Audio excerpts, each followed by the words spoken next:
आप सब पर सलामती हूँ। मैं यासिर रशीद हूँ और आप मेरा वीलॉग देख रहे हैं। नाज़रीन, एक हमारा मुल्क है कि हुकूमत हमारे ऊपर बजट को आयद करे और ये भी कह दे कि IMF की जो खुद मुख्तारी है वो पाकिस्तान की सालमियत के ऊपर हमला है, और हम 2-4 दिन बोल के उस पर खामोशी इख्तियार कर लें। और एक वो कीनिया का मुल्क है जहाँ पर सिर्फ नौजवान उठे हैं और नौजवान ने सोशल मीडिया पर तहरीक को मुनज़्ज़म किया है, और वहाँ पे सदर रूटो को तमाम तर वो बजट और फाइनेंस बिल को वापस लेना पड़ गया जो IMF की बुनियाद के ऊपर हुआ। हम मफलूकुल हाली के शिकार हैं। लेकिन यहाँ पे अशराफिया के लिए क्या हो रहा है, 5 सैमसंग 24 अल्ट्रा 512 GB के मोबाइल जो है उसकी एक की कीमत 4,44,000 रुपये बनती है। 5 वो मोबाइल ऑर्डर किए गए हैं जिसपे मजबूरी तौर पे 22,23,670 रुपये बनते हैं। 18% उस पर सेल्स टैक्स आयद कर लें तो इजाफी 4,02,70 रुपए के बाद 5 मोबाइल्स की मजमूई कीमत जो है वो 26,23,930 रुपए बनती है। किसके लिए ये खरीदे गए ये भी बताता हूं।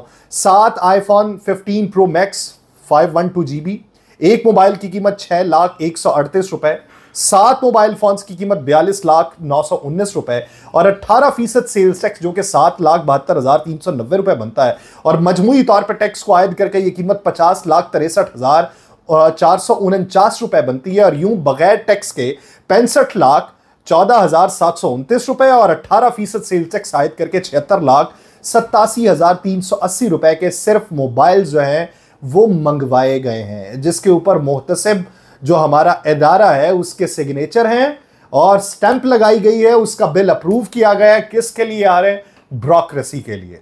आईफोन से नीचे वो बात नहीं करेंगे, सैमसंग 24 अल्ट्रा के नीचे वो बात नहीं करेंगे, यानी छोटे मोबाइल से उनसे बात नहीं हो सकती।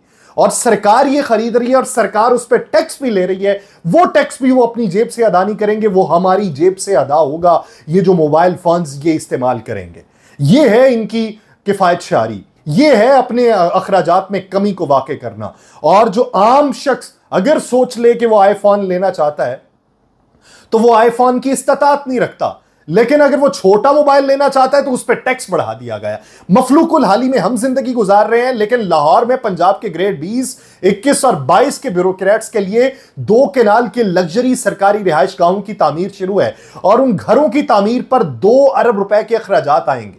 उस मुल्क के अंदर ये अखराजात आ रहे हैं जो माली बहरान का शिकार है, जहां पे अवाम का जीना मुश्किल हो चुका है, जहां पे बिजली के बिल अदा करने की बजाय वो सिविल नाफरमानी पे उतर आए हैं, या जो नहीं कर सकते वो घरों की चीजें को फरोख्त कर रहे हैं, और गरीब अवाम के टैक्स पे ब्यूरोक्रेसी अय्याशियां कर रही है।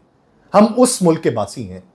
ये है हमारी मफलूकुल हाली, ये है हमारी औकात, ये है हमारी तरजीहात, ये है हमारे इकदामात, और इससे अवाम को हम पैगाम देंगे कि तुम जो मर्जी कर लो। जो हमारे मुंह से अल्फाज जारी हो चुके या जो IMF की डिमांड के ऊपर मंजूरियां हो चुकी हैं वो कतई तौर पे वापस नहीं जाएंगी। और यहां पर बैठकर हम ये बताते हैं कि हम मुल्क को बेहतरी की समत में लेके जा रहे हैं। हम पाकिस्तान में एक्सपोर्ट की तरवीज के लिए काम कर रहे हैं, लेकिन एक्सपोर्टर्स एसोसिएशन कहती है, जो हुकूमत को खबरदार कर रही है कि बजट 2024 और 25 में लागू करदा जो टैक्स हैं उसके इकदामात के मनफी नताइज बरामद होंगे, और एक्सपोर्टर्स को यकीन है कि इन इकदामात से मुल्क की बरामदात में कमी वाक़ई होगी। वो कहते हैं माली साल 2023-24 के दौरान पाकिस्तान की अशिया की बरामदात 10.54% इजाफे के बाद 30 अरब 64 करोड़ डॉलर तक पहुंची थी, जिनका हजम गुज़श्ता बरस 27 अरब 72 करोड़ डॉलर था। लेकिन जुलाई 2023 से बरामदात में बतदरीज जो इजाफा हुआ था, जो पिछले में काफी ज्यादा थी, फिर मनफी हुई जनवरी में, और ये रुझान अप्रैल तक जारी रहा। लेकिन आर्जी बुनियादों पर कमी के बाद इजाफे का रुझान मई में दोबारा शुरू हुआ था और जून में भी जारी रहा। लेकिन मुल्क की तारीख की बुलंद तरीन 31 अरब 78 करोड़ डॉलर की बरामदात माली साल 2021-20 में रिकॉर्ड की गई थी। उसके बाद बरामदात गिर के 27 अरब 54 करोड़ डॉलर पे आ गई थी, और अब के इकदामात के बाद वो बरामदात मजीद कम होंगी, क्योंकि टैक्सेस का नफाज बहुत ज्यादा कर दिया गया। खून निचोड़ने की बातें हो रही हैं, और आप ये कहते हैं कि मुल्क टेक ऑफ करने वाला है, और बैरूनी उंगलियां जो हैं वो मुल्क में रखना डालने के लिए उठाई जा रही हैं। हमारे तो हलकूम से आवाज नहीं निकलती, हम क्या करेंगे? रो रो के पीट पीट के हलकान हो चुके हैं, लेकिन हमारी सुनने वाला कोई नहीं है, और हमें यह बताया जाता है कि इसी तरीके से जिंदगी गुजारना पड़ेगी। हम पुराने दौर को ही रोते रहेंगे, हम कहते रहेंगे दौड़ पीछे की तरफ है गर्दिशे अय्याम, तो कब तक करते रहेंगे? एक तरफ हम नारा लगाते हैं कि हम इंतकाम की सियासत के ऊपर यकीन नहीं करते, और दूसरी तरफ हम ये भी कहते हैं कि रियासत मुखालिफ बयानिया और पाकिस्तान को तोड़ने की मुनज़्ज़म साजिश का इल्जाम लगाते हुए पंजाब काबीना इमरान खान के खिलाफ कार्रवाई की मंजूरी भी दे चुकी है। Section 121, section 121A, section 123A, section 153, section 131 की दफात के तहत कार्रवाई की सिफारिश की गई है कि इमरान खान ने पार्टी रहनुमाओं को पाकिस्तान मुखालिफ बयानिए का टास्क सौंपा था। यानी आप तशहीर इससे करना चाहते हैं। और दूसरी तरफ के इकदाम क्या है? पुराने केसेस जो हैं, इस्लामाबाद के डिस्ट्रिक्ट एंड सेशन कोर्ट्स के जुडिशियल मजिस्ट्रेट यासिर महमूद ने एक महफूज फैसला सुनाया जिसमें बानी पाकिस्तान तहरीक इंसाफ इमरान खान, शेख रशीद और दीगर की जानिब से सरदार मसरूफ एडवोकेट और अंसर कयानी ने दलाइल दिए, जिसके बाद अदालत ने केस का फैसला महफूज किया और अदालत ने इमरान खान, शाह महमूद कुरैशी, शेख रशीद, असद कैसर और दीगर जो अशखास हैं उनको थाना अपारा में दर्ज मुकदमे से बरी कर दिया है। जमानत नहीं दी, बरी किया है। और उन्होंने दीगर के खिलाफ इलेक्शन कमीशन के फैसले के एहतजाज पे यह मुकदमा दर्ज किया गया था। पुराने मुकदमात संभाले नहीं जा रहे, उसके कुछ नताइज नहीं निकल रहे और हुकूमत कहती है कि हम इंतकाम की सियासत के ऊपर यकीन नहीं रखते, लेकिन कैबिनेट से चीजें मंजूर हो रही हैं।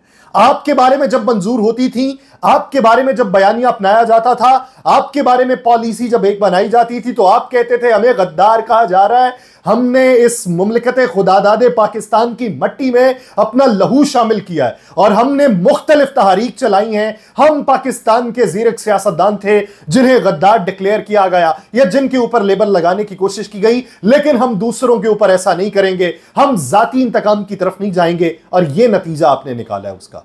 और दूसरी तरफ हमारे वफाकी वज़ीर तलात व नशरियात कौमी वर्सा व सकाफत अताउल्लाह तारड़ प्रेस कॉन्फ्रेंस करते हुए कहते हैं कि शहबाज शरीफ साहब ने बजट में मुताद्दिद शोबों पर टैक्स नहीं लगने दिया। सोलर पैनल्स पे नहीं लगा, टेक्स्ट बुक्स पे नहीं लगा, पेंशनर्स पे नहीं लगा, खाद पे नहीं लगा, ज़रई अद्वियात पे नहीं लगा, चैरिटी हॉस्पिटल्स पे नहीं लगा, सेहत के आलात पे नहीं लगा, स्टंट्स वगैरह पे कोई टैक्स नहीं लगा। और मुल्क में गुज़श्ता साल महंगाई की शरह 38% की निस्बत कम होकर इस साल 11% पर आ गई है। जाएं जो एक एहतजाज हो रहा है उसमें जाके ये जवाब दें उन लोगों को कि भाईजान हम तेरे टैक्स नहीं लगाया, हमने तो कुछ किया ही नहीं आपके लिए।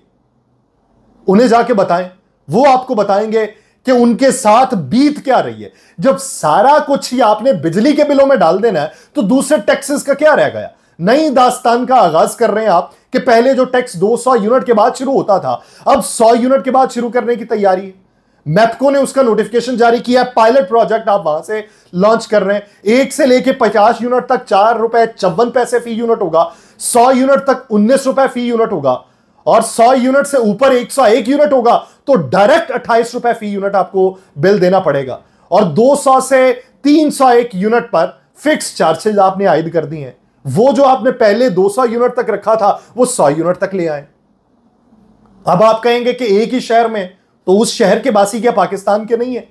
क्या उनकी कोई जिंदगी नहीं है? क्या उनके कोई एहसासात नहीं है? क्या उनकी कोई ख्वाहिशात नहीं है? या वो दूसरे मुल्क के बासी हैं या अलग दुनिया के बासी हैं कि पायलट प्रोजेक्ट के तौर पे आप उनसे शुरू कर रहे हैं कि देखते हैं इससे रिटेलिएशन कैसी देखने में आती है। यानी टेस्टर का आगाज आपने मुल्तान से किया। और दूसरी तरफ आप इलेक्शन के बाद के नताइज पे यूएनओ बोलता रहे, बरतानिया बोलता रहे, अमेरिका बोलता रहे, चाइना बोलता रहे, आपके दोस्त मुमालिक बोलते रहे, उसके ऊपर आपने बात नहीं करनी। एतजाज एहसन साहब कहते हैं कि पंजाब से नून लीग के जितने भी एमपीएस हैं सबके सहन के अंदर एक लाश पड़ी हुई है और वो लाश है फार्म 45 की, और अब वो सब इस लाश को बहस में ना लाने के लिए हर मुमकिन कोशिश कर रहे हैं। यानी आप ये तगोदो कर रहे हैं, यानी इस तरफ को आप चलने की कोशिश कर रहे हैं कि उसके ऊपर बहसो मुबाहिसा ना हो, उसके ऊपर कोई तवज्जो ना दे।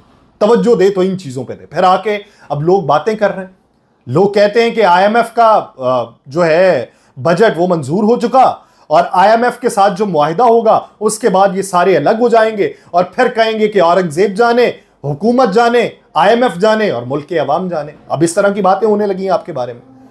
वो तमाम मुहक्किकीन, वो तमाम जर्नलिस्ट, वो तमाम नाकिदीन जो माजी करीब के अंदर आपकी हिमायत कर रहे थे, आपने ये सोचा कि जिनके ऊपर एक मुनज़्ज़म तौर पे लेबल लगा था वो सभी आपके मुखालिफ क्यों बोलने लगे, क्यों कहने लगे हैं कि आइंदा आने वाले इलेक्शन में नून लीग को वोट नहीं देना? जिनके बारे में कहा जाता था ये आपके स्पोक्स पर्सन है, जिस तरह आप पीटीआई के स्पोक्स पर्सन के तौर पे मुख्तलिफ जर्नलिस्ट को इंट्रोड्यूस करवाते थे, अब वो आपके ऊपर लेबल लगा रहे हैं। क्यों लगा रहे हैं?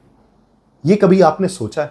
इस तरफ आप तवज्जो देने की कोशिश नहीं कर रहे, और जब तक नहीं देंगे तब तक कुछ नहीं होगा, और जब देंगे तब पानी सरों के ऊपर से गुजर चुका होगा। मुझे दीजिए इजाजत, अल्लाह ने के बाद।